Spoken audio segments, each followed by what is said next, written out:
and gentlemen, I guess right now we are on to the next session taking place right here with the data-driven strategies through research.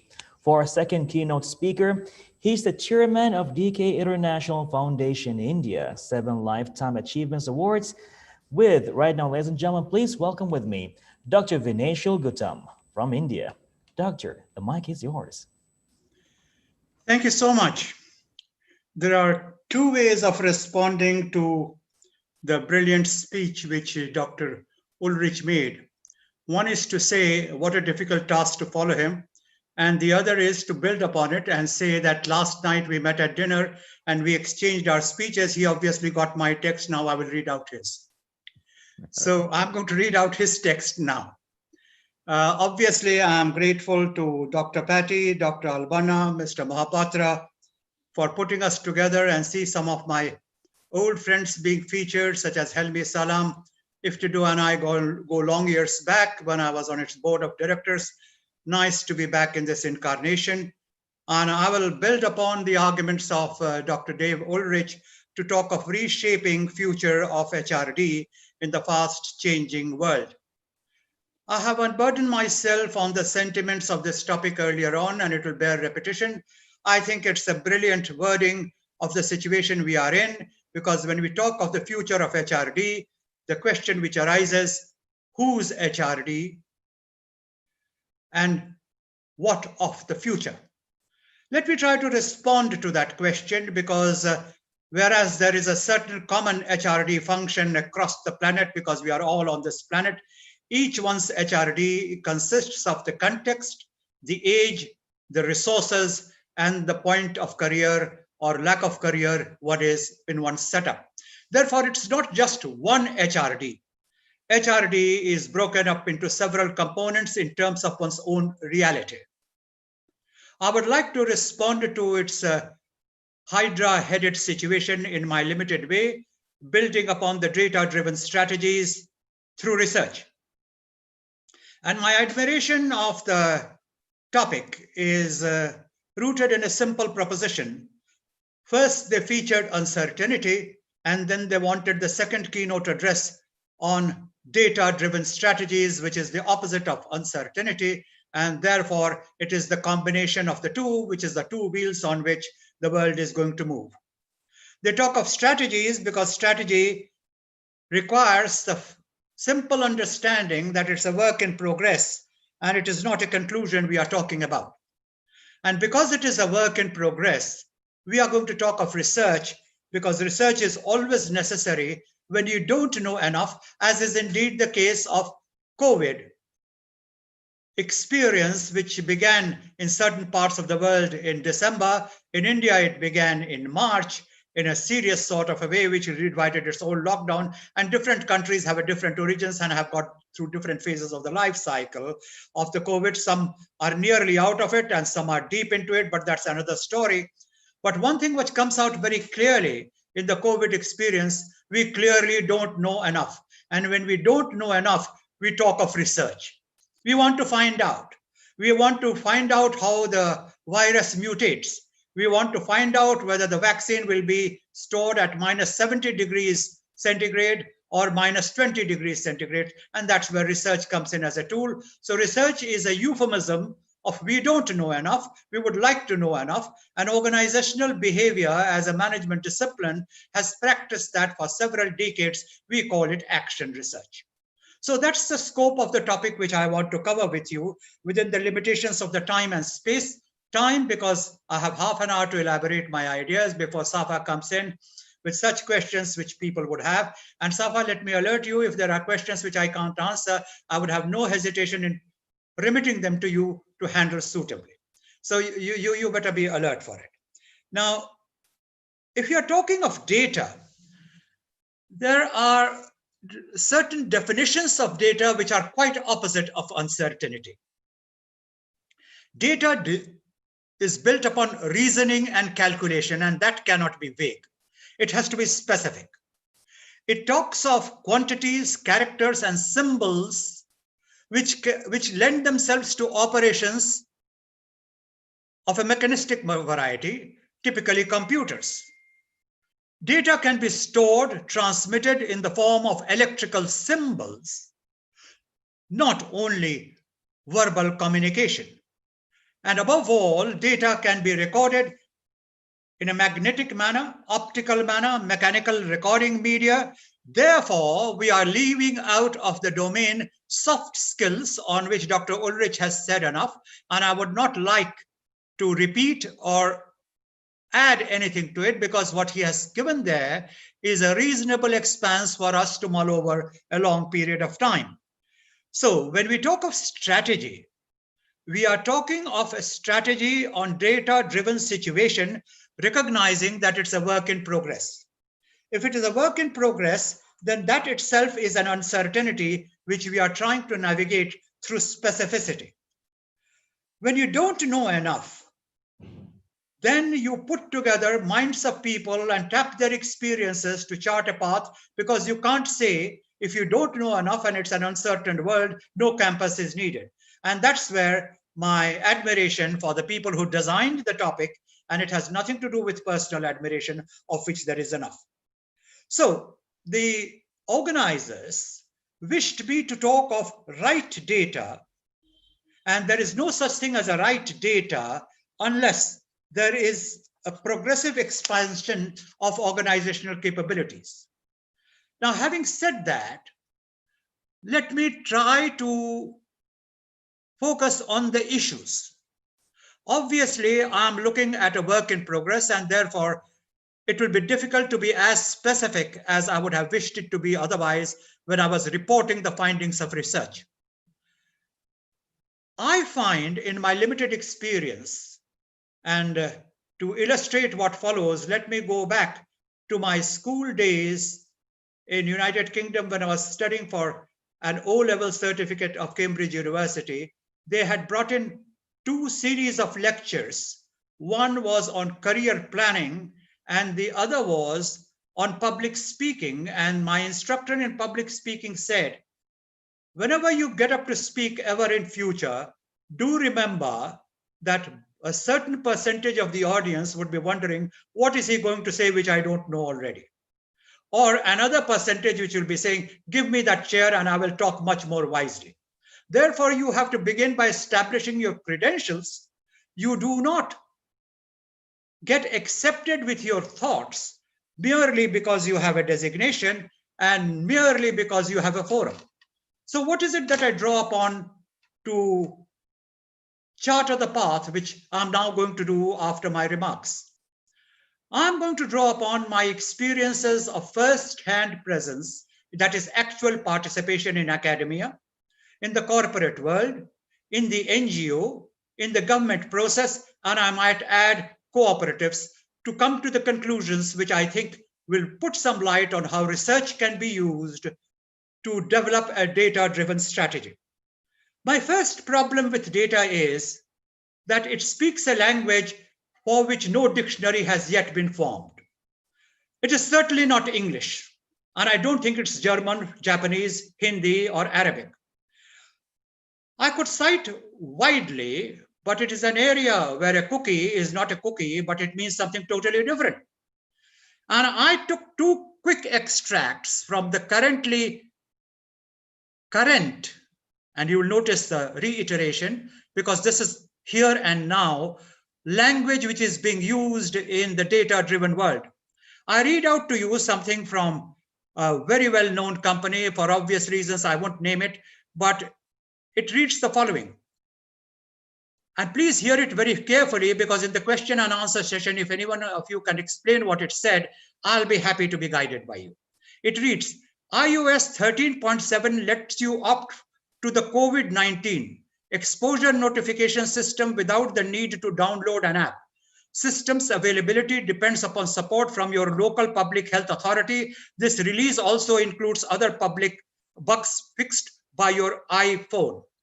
Some features may or may not be available in all regions on all Apple devices. For information on security content of Apple software updates, please revisit the website, and then it gives us the website. And the second paragraph is new coinages are being used there in that text. For example, there is a word expectrons.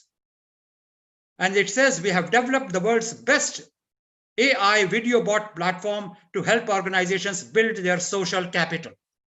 Now, obviously, this language must be comprehensible to the people with that background, with the people with that expertise, and with the people who speak that kind of language. But it is certainly not comprehensible to a person like me, and I have no means of knowing of the several hundreds of people who are in the audience, and presumably all of them are well read, knowledgeable. How many of them can understand that?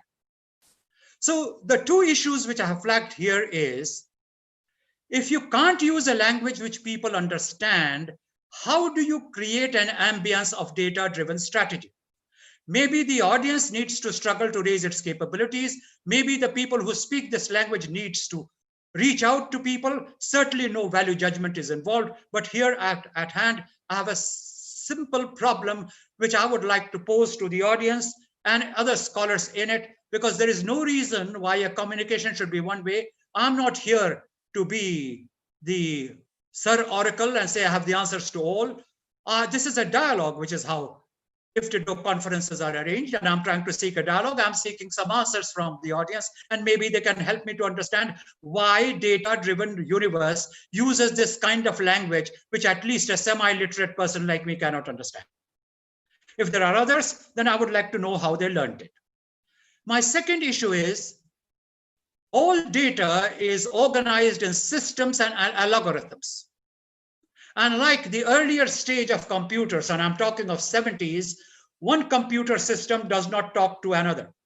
So you need a translator.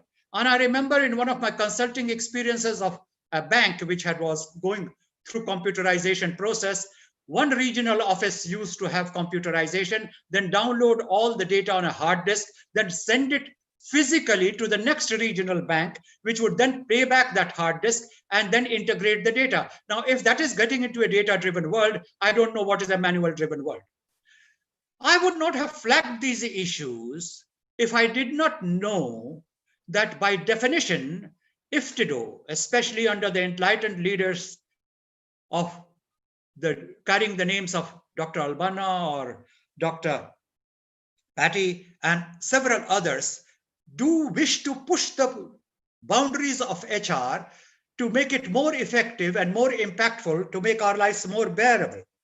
Therefore, we cannot have a situation in data-driven world where each platform writes its own frameworks and rules which are without any understanding of the reach, or certainly not sufficient understanding, and in each case, commercial interests which drive. And I would not like to talk of greater details on this, because there is always the danger of being misunderstood. I must have since March been present in webinars of local to international variety. There were over plus 10 international seminars of this variety, webinars of this variety. And in each case, I must have used platforms which had their unique idiosyncrasies. Their idiosyncrasies did not have only their method of logging in, muting, unmuting, but even in terms of the number of people which were to be a part of the audience. How do you distinguish between one size of the audience and another? Where does one go to learn all this? Therefore, the data-driven world sometimes causes imponderables to which organizations like IFTDO have to pay some attention. And I'm flagging that for further thought, because I know Dr. Al-Banna will be following this up with a research agenda, which is what this session is about, which is why I'm talking of these issues. These are the research issues. It is no information to be told that the world around us is changing. It is no information to be told about us that the number of mobile users, say even in a year like 2017, was roughly about 5 billion globally. The shoppers were 1.6 billion, and 90% of the people buying a given brand were looking for standards, certainly 3 stars. But then something else has happened in this data-driven world. What has happened is time has multiplied just as distance has reduced. For example, a search journey on a research topic, and I had to perform several to get to the conclusions which I'm sharing to you. And I'm open to looking at those conclusions again, because as you heard me say at the beginning, I'm trying to establish a dialogue rather than be a Sir Oracle. Nobody is a Sir Oracle, even though he might convince himself to be one. A research journey earlier on, along with my research staff, I have come to the conclusion required 2 days. Now it takes about 2 hours. The entertainment you seek to choose earlier on took an afternoon. Now it takes less than 5 minutes. The social journey to organize an event for 200 people would earlier on take something like a whole day. Now it takes 30 minutes. The purchase of a delivery journey, which includes research and purchase, say, of a TV, took 48 hours earlier on. Now it takes 20 minutes. So time has multiplied. But then it has implications for business purposes. I was looking at the comparative figures from 2002 to 2018, and I came to a conclusion whose data I do not have any intentions of sharing from the different steps, because I do notice that if you get into sharing too many statistics, percentages, decimal points, nobody knows anyhow how to verify them. And at the end of the day, the message is lost. And when you have the limitations of time and space, which I talked about earlier on, I would like to put my message across, and it would bear repetition to say, establish a dialogue rather than say, these are the truths. Now, I divided the data under 2 heads: companies which were primarily digital and who were non-digital. In 2002, of the top 5 companies in terms of their market cap, had 1 primarily digital company there and 4 non-digital companies. And I'm not naming them because I don't wish to be promoting one company after another, because that is not the burden of my song. I'm trying to understand a trend, which is what research tries to do. By 2018, of the top 5 companies, at the top were all, and in terms of market cap I'm talking, were all primarily digital. So the world has accepted digitalization as a way of life. And when I look at my social science data, a country like India does not have digitalization competencies, say, in more than 62% of its population. Add or subtract 5%, because all these statistical distributions are at depth perceptual, and the selection is randomized. And I don't want to get into that research method, but the fact is, if you get into the digital world, then you will argue that digital newcomers have displaced legacy organizations at the top, when they are really talking of the world they belong to, not the universal world, say, which India, Ghana, even France would be talking of. So I would like to suggest that research will have to be contextualized, and there are strengths of digitalization which will have to be internalized. Amongst the strengths, what I see is digital disruptions have unlocked multiple possibilities. Shifting to the digital way of working is necessary because it unlocks the scale and it helps to achieve quicker. So what kind of implications it has for HR? And you heard me say right at the beginning, whose HR are we talking about? I'm talking of HR competencies being built in organizations, and therefore the learning stages in the early stages of life are very important to focus attention to. Childhood, pre-adulthood, adulthood, post-adulthood, ultimately converting itself into lifelong learning. And I have 3 submissions to make, because if I burden my presentation with more thoughts that can be communicated over this medium, you and I may not even be able to converge on what is it that we are talking about. So the 3 recommendations I have is linear thinking will have to be supported with non-linear thinking. And I take it that an audience knowledgeable as the one I'm talking to does not need to be explained the difference between linear and non-linear thinking.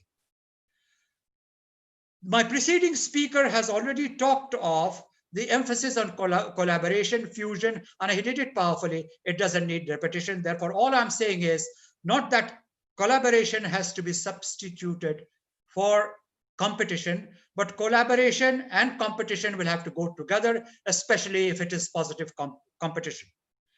There has been long decades of debate between globalization and localization. I think the time has come to suspend that debate and try to put together globalization with localization. And I think Bahrain, the few occasions that I have had of consulting there, conducting training programs there, is a good melting pot of global and local applications. There are other countries also. The reason why I chose Bahrain is not because there is any priori preference I have, which I will be happy to own if I'm pushed to that, but that is something which I can talk of without being necessarily born there, because if I talk only of India, it would become an India-centric presentation, and the kind of audience we have, we would want to have some takeaways for people from different parts of the world. Now, in that context of outlining the problem, identifying the issues, identifying the gray areas, what are the implications of what I'm trying to share with you? I would like to table for your attention 3 implications.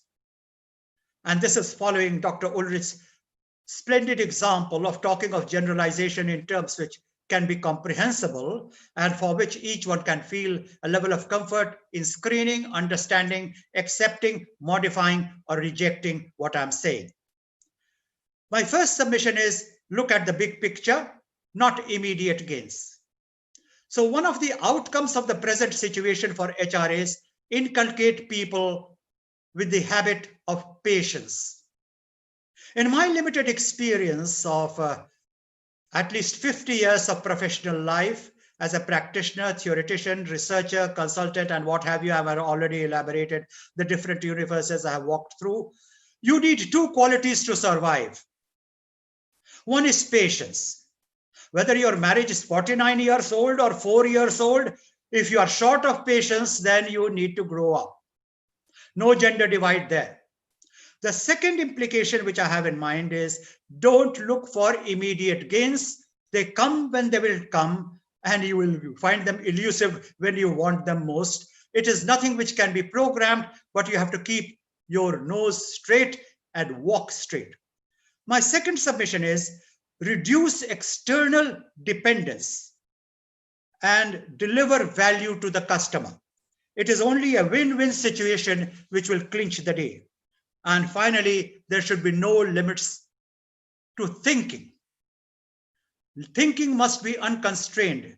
Therefore, in my limited experience of consulting and research, I have found that people must learn to identify their prejudices, because ultimately, remember, there is a key word in the topic, right data selection. When the topic is explained in the brochure, it wisely goes on to say right data usage, right data identification is the route to organizational success. Therefore, the compliments I have paid for designing this effort is not just for a social purpose, but well thought through, because I would not be the professional I was if I was sounding adjectives without content. Now, to wind up this component of my presentation, namely the implications, I like to throw in 2 for some measure.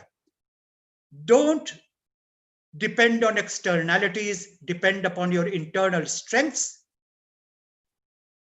You must remember, either you perish alone or you conquer together. Therefore, to go back to an old adage, which is not just a product of the digital era, together we survive. And finally, you have to collaborate internally to harness the collective will of people, which means that ultimately the digital universe becomes the receiving universe of the infrastructure of the nation. And when you look at an infrastructure of any nation, no matter how big or how small, no digital infrastructure of any nation is uniform across, from its northern border to its southern border, from its eastern border to its western border. Therefore, my recommendation at this stage of my presentation is create for a varied digital infrastructure, and you can't have just one kind of uniform digital structure because commercially it makes greater sense. There is a question which came to my mind when I was trying to work out my net conclusions out of my remarks, and I'll share with you one at this stage. Is data-driven strategy a matter of essential services of human beings evolving, or is it an instrument of profitization? My own recommendation is, in certain parts, it will be a part of profit making, but in certain parts, data-driven strategy will have to be a part of essential services which you need. Every country which is wanting to keep up with the Joneses is moving to a digital world, and digital literacy varies by age stages through which you pass through. To expect an 80-year-old man to order online as a matter of habit when he may not even have the means to get a smartphone, I think is pushing the case a little too much, and their data-driven strategy will have to be the equivalent of what I would like to term essential services. Therefore, support systems will have to be there, much in the same manner in which security considerations are provided to those who need them the most. Hence, to come to the conclusion of my second component of presentation, the organizational capability will have to be a trade-off between scale and complexity. For want of time, I will not explain that, because trade-offs between scale and complexity are a fairly universal thought in organizational behavior in strategy formulation. Similarly, it will have to be a trade-off between relevance and experience. And finally, and you have heard enough on analytics from my preceding speaker, I think analytics and data don't necessarily mean the same thing. And so you will have to develop trade-offs between them too. So what is the conclusion I would like to draw? The conclusion which I would like to indicate is that scale exists in providing an integrated solution. And it doesn't have to be sworn at the altar of data, because soft skills also matter. I have focused on the data because that was my brief, and I do believe data is important to coming to scientific conclusions. I would also like to submit that beyond digital facility, propagating digital relevance is an important cause to be a part of, because one has to be flexible to change.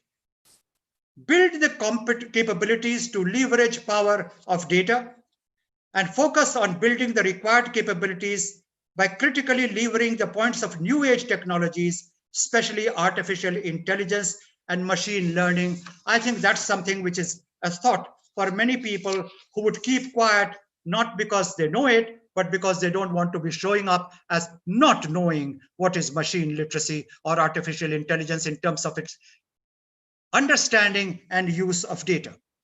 Therefore, be ready to think non-linearly. Focus on providing value to your customers or your collaborators. Understand your ecosystem. Unlock the scale by use of technology. Embrace complexity by providing integrated solutions, and build talent for the digital age. When do you begin?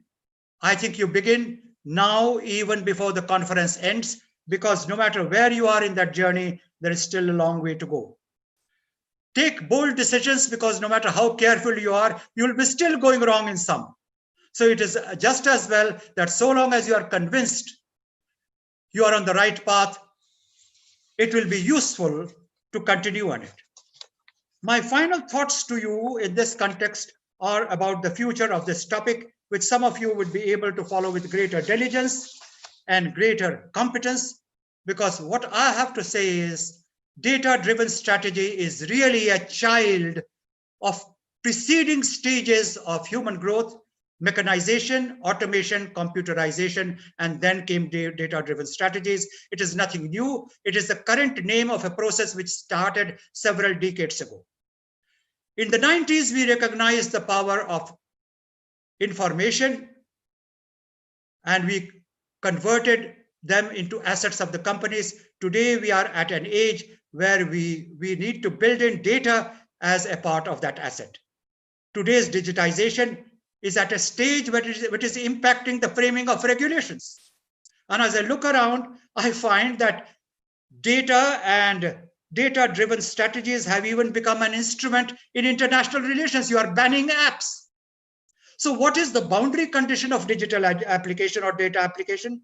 Having said that, there are still areas which will need to be addressed, and I share that with you as a future agenda of those who are interested in research, who are understanding data-driven strategies, namely the relationship between privacy and transparency is still to be clarified.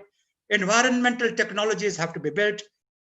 We have to avoid the risk of a few controlling many, and there is a need to think futuristically through both modeling and anticipation. All I can say is you decide upon what is the category of data which we are talking about, and that is the important question. I know it is a repetition, but that's where I would like to end.